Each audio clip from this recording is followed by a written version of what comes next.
What's going on, Pixel Hackers? Christian Lovrecich from PixlFeed here. And in this video, we're going to talk about Facebook ads, horizontal scaling versus vertical scaling. And I'm going to show you a case study for each. But before we get started, make sure to smash that like button, subscribe to the channel, and let's dive right in.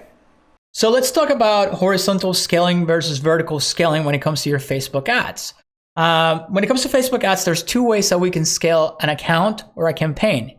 Either vertical, which means going up, like increasing your budget, and then horizontal, which means you create different ad sets or different campaigns.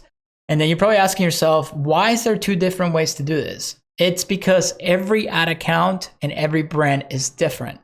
Obviously, the more data that your account has, the more history that your account has, it's a lot easier to scale because it already knows what to look for.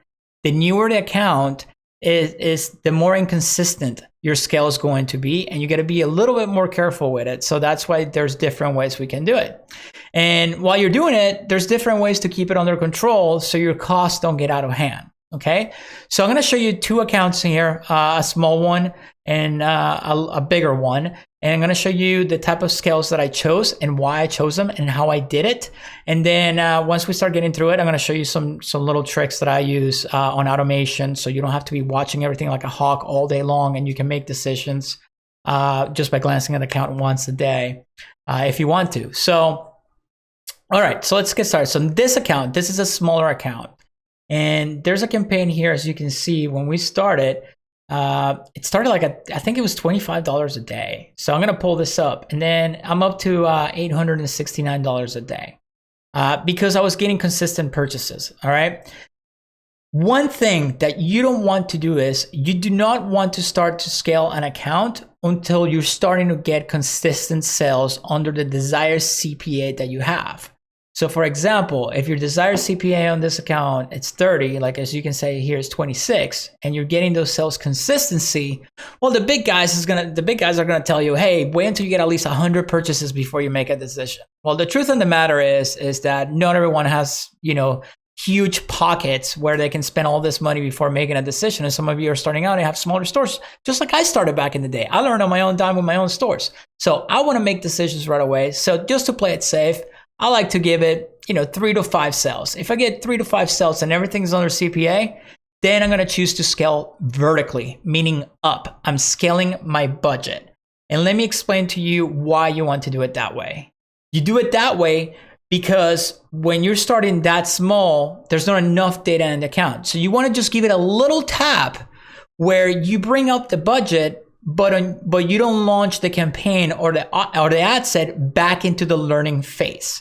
Because if you do that, what happens is Facebook's going to throw that ad set or the campaign back into the learning phase. And basically you're starting back from square one. So one thing that I do know, it's confirmed by Facebook, is that if you scale your budget or you move your budget by 20% maximum, it will not kick that campaign or that ad set back into the learning phase. So you're still keeping all the optimization that's inside that campaign or ad set. So in smaller accounts, you definitely want to do 20% like I did here. So let me show you. Let's go to my charts here and go to history and see how not every 24 hours, but every few days, I keep an eye on it and then I bump up my budget. And at one point I was at $1,086.52. So we started at, I don't know, it was under $100. You can see, like, I'm not going to scroll all the way down, but see 70, 50, like it was nothing. So, we kept bumping it up. So 20% every few days. And then I kept going and going and going because I noticed that my ad set in my campaign was stable and the sales were still rolling in, right? And at one point, this is what happens with vertical scaling. And that's why you can only scale so far and you can't just throw $1 million at it. It's going to get to a point where it's going to dilute. I call it diluting. I don't even know if that's the right word for it, but it's going to get to a point where if you scale too much, for some reason, Facebook, you start getting a higher CPA. There's something about it that after you reach a certain threshold on your ad set or your campaign, the CPA just goes up. So what you have to do is, if you notice after a few days that your CPA keeps going up, you bring it back down by 20%, always by 20% of smaller accounts. And when you do that, you're gonna find that sweet spot, which in this case is the $869 a day. That is my sweet spot where it stays stable, my CPA doesn't change, and I can let it run for months and months and months. Look, this campaign has spent $34,000 just because I took the time and had the patience to play with my budget, going with increments of 20% until I reached the maximum CPA, my desired CPA, and then I brought it back down to bring it to that sweet spot. So let's go to my other account where I scale horizontally. So in this account, this is a bigger account. As you can see, there's more campaigns running. So what I did was I launched a CBO that includes my custom audiences, my prospecting custom audiences, right? And then I have some list audiences here. Actually, that's another one that I was looking for. I was looking for the actual interest stacks, what I call interest stacks. So I launched this 4 different interest stacks that, that's today, that represent certain verticals of the demographics that I'm going for. So it's stable, all my costs are under control, sales every day, so I'm happy with that. I don't wanna mess with this campaign. I just wanted to test these interests and make sure that if I scale it hard, what I call hard, it's not really, I didn't do it that hard on this account, but sometimes I can go harder, but I just wanted to make sure that it was a really, really good audience.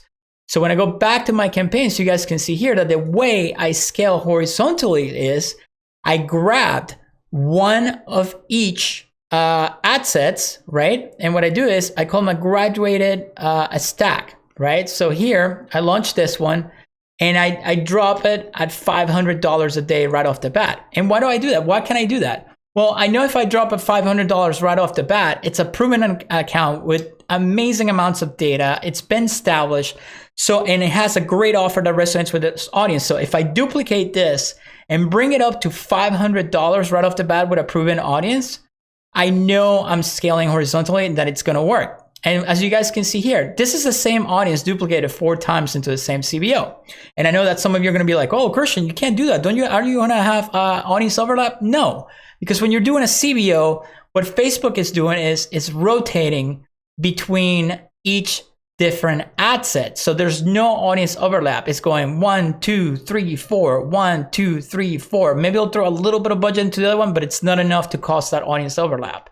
And as you can see, since it's all proven, this campaign, it's crushing, it's kicking ass. 3x ROAS, right? Top of the funnel. What else can you ask for? I mean, you can do 5, 7, all that, but nowadays, like at 3, it's pretty good, right?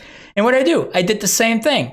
So now I grabbed those proven audiences and now I'm on my 3rd scale here. So just like that, we went up in budget $1,500 a day, which if you do the math, just on that scale of $1,500 a day times 30 the whole month, that's $45,000 in budget. That's a lot of sales, guys. So that's why I did it that way horizontally.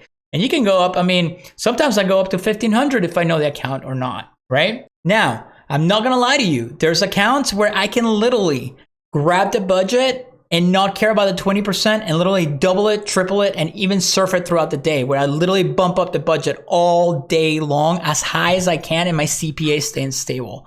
In order for you to do that, because it is possible, I do it sometimes. I mean, sometimes I even go up to $5,000 a day in one single campaign. You have to have a strong offer with a strong audience and it has to be a really, really established account. Again, every account reacts differently to the type of scale that you're going. I mean, you have to test it, but if you want to play it safe, I highly recommend you start scaling vertically. If you have an established account, go for the horizontal scale. Now, if you don't want to watch all of this manually daily, you can automate this with rules. It's possible to automate with rules if you don't want to. You don't want to keep your eye on it daily. So to give you an example of a rule, we'll go here and then create a new rule. And, I will call it scale ROAS, right? And then I will select all active campaigns. And then I would say increase daily budget by, right? And I can say increase it by 20%, right? And you can max the cap. I don't max it. If you have a limited cash flow and credit cards and your CPA stays where you want, why would you max it? So don't max it. But just to throw a number, let's max it at 20,000, right? 1, 2, 3, 20,000, right? Action frequency to default. And then if, make sure that your CPA stays below, in this case, 25, right? And you add it. So what does that mean? That means that my rule, I don't even care about the live impressions. That means that my rule is gonna keep up in the budget throughout the day by 20% as long as my CPA stays under $25. And then I will change that to continuously. So it runs every 30 minutes, right? And then, you can do another campaign where you bring it back down. So decrease ROAS, right? And then you can say decrease budget by 20%, right? And then you set a minimum so it doesn't go under that minimum. So I'll set the minimum, let's say 500. If decrease my budget if my cost per acquisition is greater than 26. Boom. And now the rule is going to take care of it for you. Now the rule is going to bring it back down. It's going to control it for you. So those will be the basic rules that I would use at the campaign level to keep it under control if I want to go automate it. But if you're newbie, if you're starting out, if you never scaled like this, I highly, highly recommend that you do it manually for at least a couple of weeks so you really learn how your account reacts to it. And that way, when you apply the rules, you can trust the rules to take care of it for you. Guys, if you like that video, make sure to check out the links in the description below. Help support the channel. And if you want to keep learning about Facebook marketing, digital media, and marketing in general, make sure to check out one of the boxes right above me. And I will see you guys in the next video.